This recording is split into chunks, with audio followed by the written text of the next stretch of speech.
Hi everyone. Today we are going to start introduction about psychiatric disorders.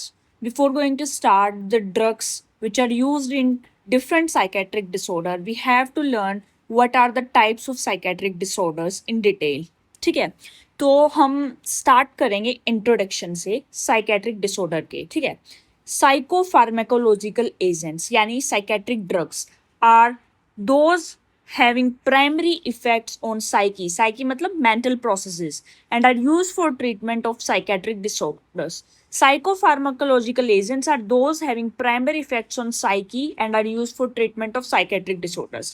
अगर इनकी type की बात करें तो दो टाइप का होता है, न्यूरोसिस और साइकोसिस. ठीक है, न्यूरोसिस और साइकोसिस में जो मेजर डिफरेंस की अगर हम बात करते हैं तो वो होता है insight present, no insight present. ठीक है, इनसाइड प्रेजेंट का मतलब क्या होता है और नॉन इनसाइड प्रेजेंट का मतलब क्या होता है. इनसाइड मतलब कि उसको सब कुछ समझ में आ रहा होता है, वो अपनी रियलिटी के साथ कनेक्टेड है वो पर्सन, उसको हेलुसिनेशंस वगैरह ये सब नहीं होता है. ठीक है, और नो इनसाइट का मतलब होता है वो रियलिटी के टच के अंदर नहीं है, loses touch with reality. It is the meaning of साइकोसिस.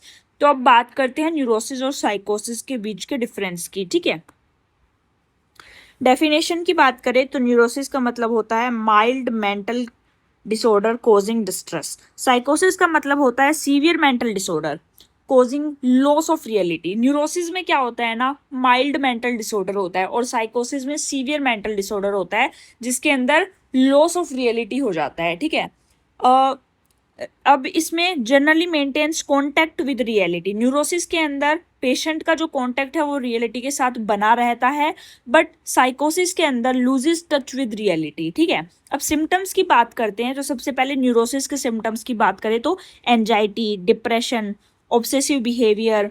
साइकोसिस में होता है हेलुसिनेशन, डिल्यूजन. अब हेलुसिनेशन क्या होता है, हमें अलग अलग टाइप की आवाज़ें सुनाई देंगी, अलग अलग टाइप का मतलब कुछ दिखाई देगा, कुछ स्मेल आएगा अलग अलग टाइप का जो कि असली में हो ही नहीं रहा है, बट वो हेलुसिनेशन है. ठीक है, delusion, hold strong belief. Delusion के अंदर क्या होता है, एक इंसान है किसी चीज़ को सच मान लेता है जबकि वो सच नहीं है, उसको वो इतना भ्रम में होता है कि वो उस चीज़ को स्ट्रांगली बिलीव कर लेता है उस चीज़ के ऊपर, और उसको काउंसलिंग किया जाए तो भी उस चीज़ को वो समझता नहीं है. उसके लिए जो सच है वही सच है, चाहे वो ऐसा कुछ हो या ना हो. ठीक है, अब बात करते हैं फंक्शनैबिलिटी की. तो can function in daily life. अगर न्यूरोसिस है पेशेंट को तो वो अच्छे से फंक्शन कर सकता है, वैसे थोड़ा बहुत दिक्कत होगा उसको, but significant impairment in daily life is shown in साइकोसिस. ओके, कॉग्निशन की बात करें तो थॉट प्रोसेस जनरली इंटैक्ट होता है,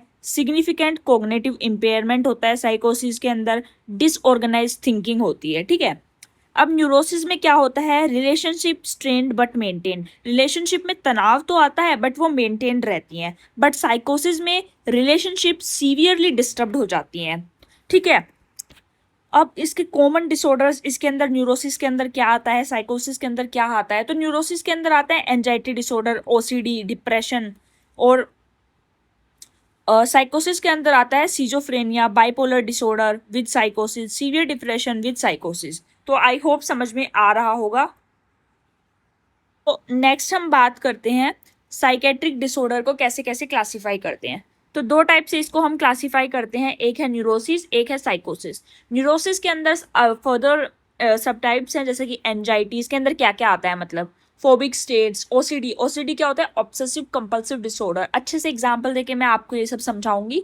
reactive depression, post traumatic stress disorder, hysterical. ठीक है, साइकोसिस को फर्दर दो टाइप्स में डिवाइड करते हैं, ऑर्गेनिक और फंक्शनल. ऑर्गेनिक के अंदर आता है डेल्यूरियम, डिमेंशिया. फंक्शनल के अंदर आता है schizophrenia, paranoid states, mood disorders. अब ऑर्गेनिक और फंक्शनल में क्या डिफरेंस है. ऑर्गेनिक में क्या होता है ना, अगर हम ब्रेन को अच्छे से देखेंगे ना तो उसके अंदर कुछ हमें लीजन्स वगैरह ऐसा कुछ देखने को मिलेगा, मतलब. पर फंक्शनल में ऐसी कोई स्टेट हमें ब्रेन के अंदर स्ट्रक्चरल डिसऑर्गेनाइजेशन हमको देखने को नहीं मिलेगा फंक्शनल के अंदर. ठीक है, तो न्यूरोसिस की बात करते हैं, ये लेस सीरियस होता है. Ability to comprehend reality is not lost though the patient may undergo extreme suffering. फिर भी पेशेंट अंडरगो करता है एक्सट्रीम सफरिंग के अंदर. ठीक है, अब इसके सब टाइप्स के मतलब इसके अंडर जो हेडिंग्स है उसके बारे में भी हम अच्छे से पढ़ते हैं। सबसे पहले पढ़ते हैं एंजाइटी।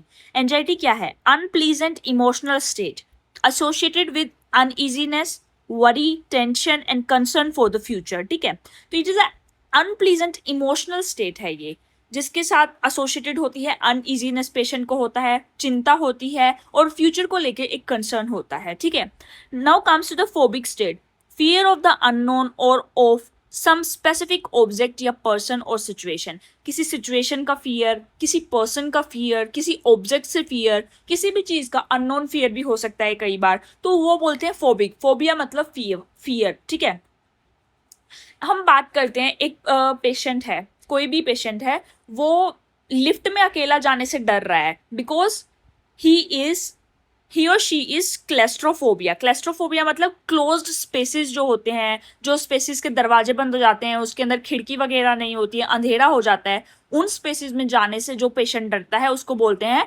क्लेस्ट्रोफोबिया। हाइड्रोफोबिया, वाटर से जिसको फोबिया होता है। तो ये सिर्फ 2-3 फोबियाज नहीं होते, there are many types of phobias. जब हम पढ़ेंगे फोबिया को डिटेल में, I will teach about that also. ठीक है, अब बात करते हैं ऑब्सेसिव कंपल्सिव डिसऑर्डर। तो लिमिटेड एबनॉर्मेलिटी ऑफ थॉट और behaviour, recurrent intrusive thoughts or ritual like behavior which the patient realizes are abnormal or stupid। Patient को पता है, मैं बताती हूँ, देखो पेशेंट को पता है कि ये गलत है, वो वॉलेंटरली उस बिहेवियर को नहीं करना चाहता है, वो कोशिश करता है कि मैं ऐसी चीज को ना करूं जो कि जिसका कोई सेंस नहीं बनता है, he knows about it, but फिर भी वो मजबूरी में उसको करना पड़ता है वही चीज, और वो थॉट्स प्रोसेस की वजह से वो जो कर रहा है उसको एंजाइटी होती है, डिप्रेशन आने लगता है, ये सब होता है, डिस्ट्रेस फील होता है। ठीक है, तो क्या बताया मैंने? recurrent intrusive thoughts or ritual like behavior which the patient realizes are abnormal or stupid but is not able to overcome even on voluntary efforts। ठीक है, it generate considerable anxiety and distress। ठीक है, अब जैसे कि ओसीडीज के बहुत सारे टाइप्स होते हैं। चेकिंग ओसीडीज, चेकिंग ओसीडी का मतलब क्या होता है? मान लीजिए हम घर से बाहर जा रहे हैं, हमने लॉक लगा दिया है, हम गाड़ी में बैठे, फिर हम सोचते हैं क्या हमने लॉक लगाया है, वी नो कि हमने लॉक लगा दिया, बट हम दोबारा जाएंगे, उस लॉक को चेक करेंगे। ऐसा हम कई बार करते हैं, तो this is the meaning of checking OCD. अब बात करते हैं कॉन्टेमिनेशन ओसीडी। तो कॉन्टेमिनेशन ओसीडी मतलब बार बार हाथ धोना, किसी मतलब कोई सोचता है कि मैं बहुत कॉन्टेमिनेटेड हूँ, इनफैक्ट वो कोई कॉन्टेमिनेशन नहीं है, उसको कोई जर्म्स वगैरह नहीं है, फिर भी बार बार हाथ धो रहा है वो, तो it is a type of contamination OCD. Symmetry and ordering OCD का मतलब है एक चीज रखा हुआ है, गुलदस्ता, बहुत सारे गुलदस्ते रखे हुए हैं, मान लीजिए बहुत सारे फ्लावर पॉट्स रखे हुए हैं, एक लाइन से रखे हुए हैं, बट लास्ट वाला लाइन से थोड़ा सा बाहर है, तो उस पेशेंट को ये एंजाइटी रहेगा कि मैं इसको जाके ठीक कर दूं। जब तक वो उसको ठीक नहीं कर देगा, पूरा लाइन को एकदम सीक्वेंस में नहीं बना देगा, उसको एंजाइटी होता रहेगा। तो it is a type of symmetry and ordering OCD. Fourth type है रूमिनेशंस एंड इंट्रूसिव थॉट ओसीडी। बार बार किसी गंदा चीज का फोटो सामने आता है, जैसे कि कहीं पे कचरा पड़ा हुआ था, उसने देख लिया और बार बार उसको वो फोटो सामने आएगा, कहेगा कितना गंदा लग रहा है, मतलब वो उसके सामने अभी प्रेजेंट नहीं है, बट उसको वो थॉट प्रोसेस में आ रहा है ये बात। ठीक है, तो ये टाइप से ओबेसिव कंपल्सिव डिसऑर्डर के। Now comes to reactive depression. Reactive depression में क्या होता है? Due to physical illness, loss, blow to self esteem. ठीक है, कोई फिजिकल इलनेस है, उसकी वजह से हमारा जो सेल्फ एस्टीम है, मतलब हमारा सेल्फ कॉन्फिडेंस है, वो कम हो जाता है, बट इज एक्सेसिव और डिसप्रोपोर्शनेट। ठीक है, तो हमारे फिजिकल इलनेस की वजह से हमारा सेल्फ कॉन्फिडेंस कम हो जाता है। ठीक है, ये है, बहुत ज्यादा कम हो जाता है इनफैक्ट। अब नेक्स्ट हम बात करते हैं post traumatic stress disorder. Post traumatic stress disorder क्या होता है? Varied symptoms following distressing experiences like war, riots, earthquake etcetera. मान लीजिए किसी पेशेंट ने वॉर होते हुए अपने सामने देखा है, काफी दंगे होते हुए अपने सामने देखे हैं, अर्थक्वेक की सिचुएशन, फ्लड की सिचुएशन अपने सामने देखी है और लोगों को मरते हुए देखा है, तो that situation after the trauma has gone, वो उसको डिस्ट्रेस फील कराता है, उसको एंजाइटी होता है एक प्रकार का पोस्ट ट्रॉमेटिक। ओके, अगला हम बात करते हैं हिस्टैरिकल। हिस्टैरिकल में क्या होता है? Dramatic symptoms resembling serious physical illness. ठीक है, but situational and always in the presence of others. ये समझ में नहीं आया होगा, मैं अच्छे से आपको समझाती हूँ। ड्रामेटिक सिम्टम्स का मतलब है अगर पेशेंट को सिम्टम्स आ रहे हैं बट अकेले में नहीं, किसी की प्रेजेंस में आ रहे हैं, वो ऐसा शो कर रहा है कि मुझे एक बहुत ही क्रॉनिक इलनेस है, बहुत खतरनाक बीमारी है, जैसे कि कैंसर है, मुझे उसके सिम्टम्स आ रहे हैं। बट कब वो शो करेगा ये सब? जब कोई प्रेजेंट होगा उसके सामने, उसकी अटेंशन पाने के लिए वो करता है। हालांकि उसको वो सिम्टम्स आ रहे होते हैं बट वो सिर्फ साइकोलॉजिकल आ रहे होते हैं, फिजिकल बेसिस नहीं है उसका, उसको ऐसी कोई बीमारी नहीं है, जस्ट ओनली वो सिम्टम्स आ रहे हैं just because of psychological basis, उसका मेंटल सोचने के तरीके की वजह से आ रहे हैं, और वो भी किसी इंसान की प्रेजेंस में आते हैं, वो इन सिम्टम्स को तभी शो करता है, वरना वो शो नहीं करता है। तो I hope it is crystal clear. अगर कोई भी डाउट हो तो प्लीज कमेंट सेक्शन में इसके रिलेटेड जरूर पूछिएगा, ठीक है। A patient does not faint but actually undergoes the symptoms, though the basis is only psychic and not physical। जैसा कि मैंने अभी अच्छे से बोल के आपको ये समझाया, ठीक है। अब बात करते हैं साइकोसिस की। अभी हमने न्यूरोसिस पढ़ा, नाउ कम्स टू द साइकोसिस, ठीक है। साइकोसिस में क्या होता है? सीवियर साइकेट्रिक इलनेस होती है, वो माइल्ड होता है या सीवियर होता है। Serious distortion of thought, behaviour, capacity to recognise reality and of perception. Organic brain syndrome, मैंने बताया ना ऑर्गेनिक और फंक्शनल होता है। तो ऑर्गेनिक में क्या होता है? Cognitive disorder, dementia, delirium, some pathological basis is also find in this case, organic वाले में, ठीक है। प्रोमिनेंट फीचर्स होते हैं confusion, disorientation, defective memory. Functional disorder में क्या होता है? No underlying cause can be defined, memory and orientation are mostly retained but emotion, thought, reasoning and behaviour are seriously altered. Change हो जाते हैं emotions, thoughts, reasoning and behaviour, ठीक है। तो इसके जो फर्दर सब टाइप्स हैं हमारे फंक्शनल के, जैसे कि जो इंपॉर्टेंट है बहुत, उनके बारे में हम डिस्कस करते हैं in detail, okay. Schizophrenia, split mind, ये आपने कई बार कई मूवीज भी देखी होंगी, वहां पर आपने देखने को बहुत मिला होगा। अब यूट्यूब पे वीडियो सर्च कीजिएगा सिजोफ्रेनिया के रिलेटेड, आपको अच्छी अच्छी वीडियोस देखने को मिलेंगी। You will get a clear idea कि ये असल में होता क्या है, ठीक है। इसमें क्या होता है ना, splitting of perception and interpretation from reality, hallucinations होते हैं पर्सन को। मान लीजिए मैं एक एग्जांपल देती हूँ, एक पर्सन है, वो एक टाइम किसी और पर्सन की तरह बिहेव कर रहा है, एक टाइम किसी दूसरे पर्सन की तरह बिहेव कर रही है। हो सकता है कि 3-4 पर्सन की तरह बिहेव कर रहा है, वो अपने आप को कभी कुछ समझ रहा है, अपने आप को कभी कुछ समझ रहा है।